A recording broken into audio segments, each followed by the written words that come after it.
സംസ്ഥാനത്ത് കനത്ത മഴ പലയിടങ്ങളിലും തുടരുന്നുവെന്നാണ് റിപ്പോർട്ട്. നമുക്ക് കൊച്ചിയിലെ വിവരങ്ങളിലേക്ക് പെട്ടെന്ന് തന്നെ തിരിച്ചെത്താം. അവിടുന്ന് നിതിൻ ഉടൻ ലൈനിൽ ചേരും. എന്തായാലും മഴ തുടരും എന്ന കാലാവസ്ഥാ വകുപ്പിന്റെ മുന്നറിയിപ്പ് നിലനിൽക്കുകയാണ്. കാസർഗോഡ്, കണ്ണൂർ, കോഴിക്കോട്, വയനാട് എന്നിങ്ങനെ 4 ജില്ലകളിൽ ഓറഞ്ച് അലേർട്ട് പ്രഖ്യാപിച്ചിട്ടുണ്ട്.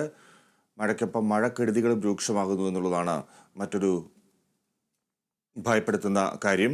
എന്തായാലും സംസ്ഥാനത്ത് പനി ബാധിക്കുന്നു, ഇതോടൊപ്പം പകർച്ചപ്പനിയുടെ ബാധ ഉണ്ടാകുന്നു എന്നുള്ളത് ഭീതി ഉണർത്തുന്നുണ്ട്. നമുക്ക് കൊച്ചിയിലേക്ക് വരാം. നിതിൻ, കൊച്ചിയിൽ ഇപ്പോൾ മഴ കുറവായി തോന്നുന്നു. രാത്രിയിൽ എങ്ങനെയായിരുന്നു? മറ്റു വിവരങ്ങൾ എന്താണ്? ഫിജി, എറണാകുളത്തെ സംബന്ധിച്ചിടത്തോളം ആശ്വാസത്തിന്റെ മണിക്കൂറുകളിലൂടെയാണ് എറണാകുളം ജില്ലക്കാർ കടന്നു പോകുന്നത്. ഇന്നലെ ഉച്ചവരെ ജില്ലയിൽ ശക്തമായ മഴ ലഭിച്ചിരുന്നു. എന്നാൽ ഉച്ചയ്ക്ക് ശേഷം മഴയ്ക്ക് നേരിയ ഒരു കുറവ് വന്നിട്ടുണ്ട്.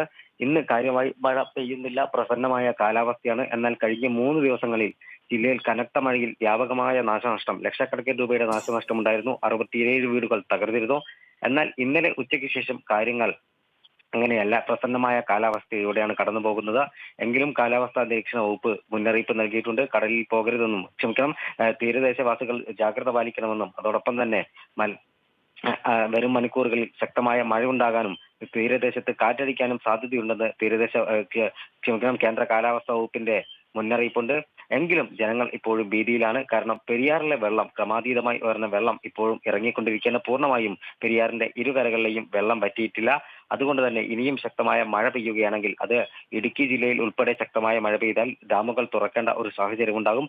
അത്തരത്തിൽ ഡാമുകൾ തുറക്കേണ്ട സാഹചര്യം വന്നാൽ എറണാകുളത്തിന്റെ ഹൃദയത്തിലൂടെ ഒഴുകുന്ന പെരിയാറിന്റെ ഇരുകരകളിലും നിറഞ്ഞു കവിഞ്ഞ താമസക്കാർക്ക് വലിയ നാശനഷ്ടം ഉണ്ടാകുന്ന സാഹചര്യമുണ്ട്. അതുകൊണ്ട് തന്നെ ആളുകൾ ഒരു വലിയ ഭീതിയിൽ തന്നെയാണ് ഇവിടെ ഇപ്പോഴും കഴിയുന്നത്. പക്ഷേ ഞാൻ നേരത്തെ സൂചിപ്പിച്ചതുപോലെ ഇന്ന് മഴയില്ല, പ്രസന്നമായ കാലാവസ്ഥയാണ്. ആശങ്കകൾക്കൊന്നും നിലവിൽ ഒരു അടിസ്ഥാനവുമില്ല. ഫിജി. ശരി നിതിൻ. സംസ്ഥാനത്ത് മഴ തുടരും എന്നാണ്, കനത്ത മഴ വരും എന്നാണ് കാലാവസ്ഥാ റിപ്പോർട്ടുകൾ സൂചിപ്പിക്കുന്നത്. ഇന്ന് അതുകൊണ്ട് തന്നെ പലയിടത്തും അവധി ദിനമാണ്. കനത്ത മഴ തുടരുന്ന സാഹചര്യത്തിൽ കാസർഗോഡ്, കണ്ണൂർ, കോഴിക്കോട്, വയനാട്, പാലക്കാട് ജില്ലകളിലെ വിദ്യാഭ്യാസ സ്ഥാപനങ്ങൾക്ക് ഇന്ന് അവധി. കണ്ണൂർ